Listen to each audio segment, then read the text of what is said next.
Voilà des mois que le monde de la finance arabe attendait l'événement. La Banque centrale d'Égypte a annoncé juste avant les fêtes du Ramadan une dévaluation de sa monnaie, la livre égyptienne. Cette décision a été rendue possible grâce à l'injection de liquidités provenant d'un accord foncier conclu avec les Émirats arabes unis 2 semaines plus tôt.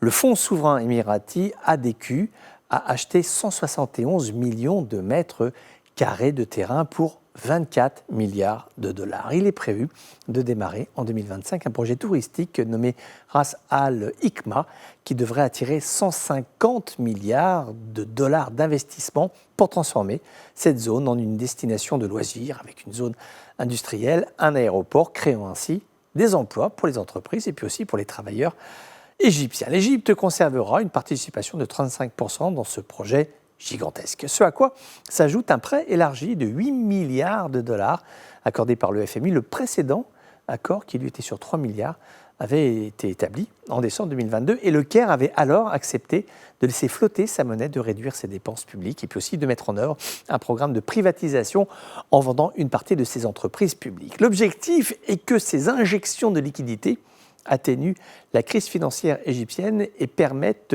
grâce à cette injection, de permettre à l'économie de moins souffrir de l'inflation record. Il s'agit là de la 5e dévaluation de la monnaie égyptienne depuis avril 2022. S'attaquer à la crise financière et à ses effets induits sur la stabilité de l'Égypte est d'autant plus essentiel que les observateurs s'attendent à ce que la fin de la guerre à Gaza améliore les revenus de l'Égypte grâce à sa participation de ses entreprises à la reconstruction de Gaza. Parce que c'est un sujet dont on parle peu, mais tôt ou tard, le conflit dans l'enclave palestinienne finira par s'achever et il faudra tout reconstruire. Il faudra bien des mains pour bâtir des murs, des engins de chantier, pour transformer le champ de ruines en un lieu de vie autant que faire se peut. À la fois l'Égypte ne veut pas entendre parler une seule seconde de l'hypothèse d'un transfert de population palestinienne, à la fois elle ne veut pas fermer les yeux sur le drame palestinien. Et un jour, même si cela peut sembler aujourd'hui totalement anachronique, un jour il faudra bien reconstruire et l'Égypte sera là,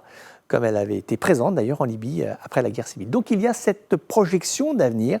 L'Égypte doit, et c'est ce qu'elle veut faire, elle doit assainir son économie pour relever les défis du futur.